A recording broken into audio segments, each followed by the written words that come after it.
হোমিওপ্যাথির আন্ডারে আমরা করবো স্টুল এক্সামিনেশন, মানে শিশুদের মলের যে বিশ্লেষণ। প্রথমে আমরা জানবো মলটা হচ্ছে আমাদের নর্মাল স্টুল রিপোর্ট, যেটা আমরা রিপোর্টে পাই। পরীক্ষা করতে গেলে স্টুল যদি আমরা পরীক্ষা করতে যাই তখন আমরা যে রিপোর্টটা পাই তাতে স্টুলের প্রথমে থাকে কালার, মানে ফিজিক্যাল যে এক্সামিনেশন যেটা আমরা দেখতে পাই সেটাতে প্রথমে থাকে কালারটা সাধারণত ব্রাউন হয়, নর্মাল কালারটা ব্রাউন হয়। তারপরে কনসিস্টেন্সি, মানে তার ঘনত্বটা কেমন হয়, সেটা ঘনত্বটা সফট হবে এবং সেমি সলিড হবে। তারপরে থাকবে গন্ধ বা অডরটা সাধারণত নর্মালি থাকে। তারপরে 4 নম্বরে হচ্ছে মিউকাস সাধারণ স্টুলের মধ্যে মিউকাস থাকে না, নীল। আর ব্লাড বা আরবিসি স্টুলের মধ্যে, নর্মাল স্টুলের মধ্যে থাকে না। লেখো।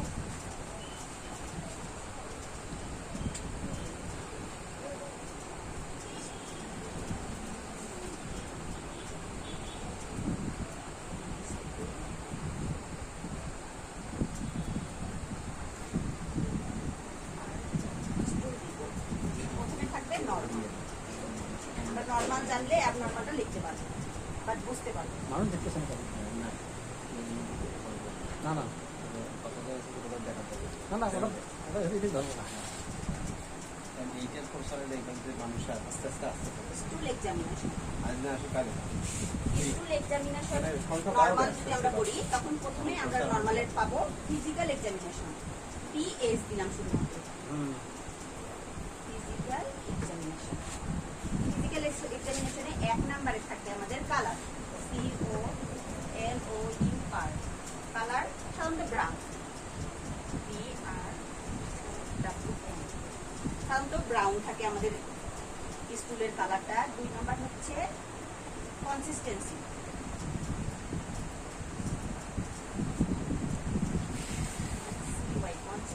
থাকে সেমি সলিড।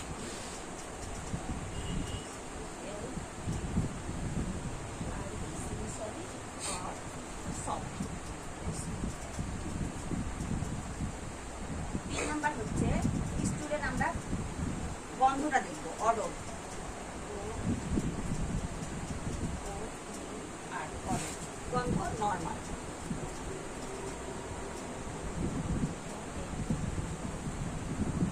4 নম্বরে হচ্ছে মিউকাস,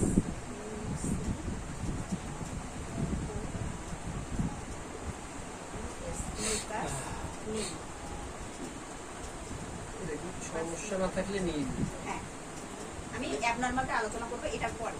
সেটা নরমাল, এটা নর্মাল গুলো আমরা জানি নেবো, তারপরে আমরা অ্যাবনর্মাল।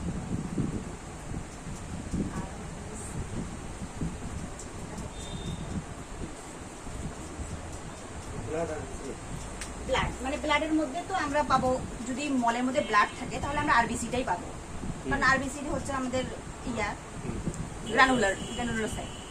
তো সেই জন্য আমরা এইটাই আরবিসিটাই পাবো, আর অন্য ইয়াগুলো পাবো না। এটা বুঝতে পারছেন তো? এরপরে আমরা দেখবো কেমিক্যাল, মানে এটা তো নর্মাল দেখলাম। নর্মাল মানে এটা আর কি, আমরা হাতে যখন মলটা দেখলাম বা সামনে যখন দেখলাম রুগী যখন মল নিয়ে আসলো, এটা আমরা সেভাবে দেখতে পাবো চোখে আর কি, চোখে যেটা দেখা যায়।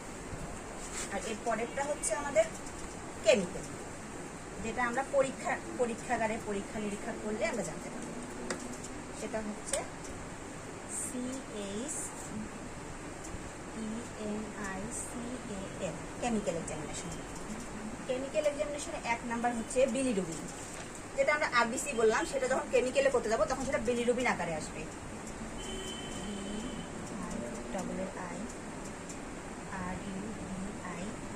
বিলিরুবিন থাকবে আমাদের নীল। এরপরে 2 নম্বরে আছে আমাদের রিঅ্যাকশন, মানে REACTION, রিঅ্যাকশন। এটা হচ্ছে অ্যালকালাইন।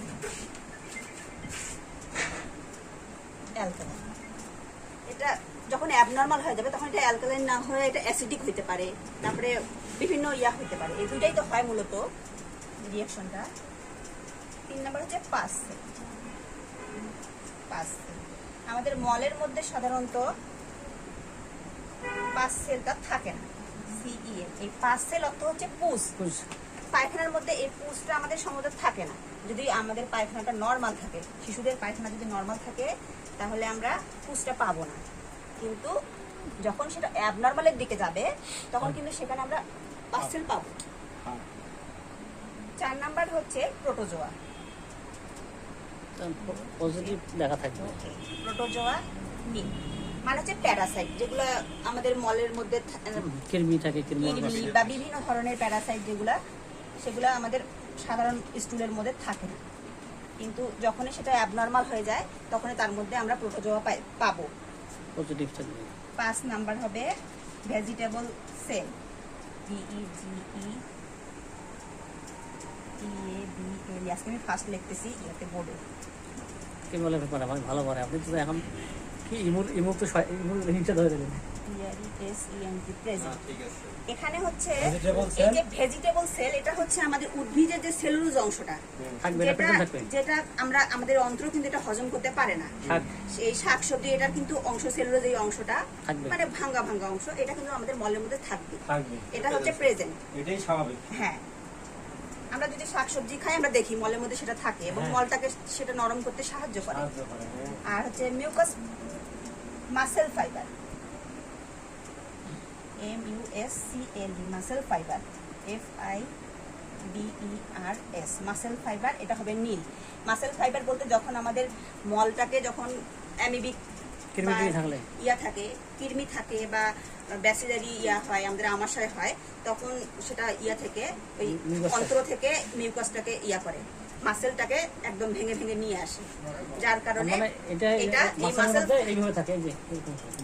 আর এটা আমাদের এখন নীল থাকবে নরমালি। আর যখন আমাদের এটা ইয়া হয়ে যাবে, যখন এটা রোগগ্রস্ত হয়ে যাবে, তখন এটা হবে আমাদের থাকবে, এটা এই মিউকাস ইয়া ফাইবারটা এটা থাকবে, এতটুকু প্রেজেন্ট বা অতটুকু এরকম পরিমাণ থাকবে। তারপরে ইপিথিয়াল সেল, এই সেলগুলো এগুলো নীল হবে। ইপিথিয়াল মানে মিউকাস মেমব্রেন। ইপিথিয়াল সেল মানে কি সব চামড়া ওপর করা কভারিং টেন। এগুলো চামড়াটাকে একদম টেনে নিয়ে আসে, যখন পায়খানা টাইট হয় বা ইয়া হয়, তখন একদম চামড়া ছিঁড়ে চলে আসে, তারপর রক্ত আসে। রক্ত আসে। তারপরে হচ্ছে 8 নাম্বারে হচ্ছে আমাদের ওভা, OVA। ওভা অর্থ হচ্ছে কৃমি। এটাও নীল থাকবে। নর্মাল স্টুলে কৃমি থাকে না, আর যখনই সেটা রোগগ্রস্ত হয়ে যায়, তখন স্টুলের মধ্যে কৃমি আসে। পজিটিভ থাকবে, ওভার পাওয়া থাকবে। হ্যাঁ, ডিম, কৃমির ডিম এটা। 9 নাম্বার হচ্ছে ফ্যাট সেল। ফ্যাট সেলস নীল। 10 নাম্বার হচ্ছে আমাদের reducing substance, REDUCING, reducing substance,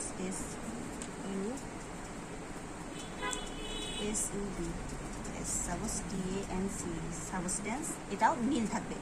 এই রিডিউসিং সাবস্টেন্সগুলো হচ্ছে, এটা আমাদের স্টোমাকটা যে ডাইজেশন যে হয় স্টোমাকের মধ্যে, সেখানে কিছু সুগার আছে।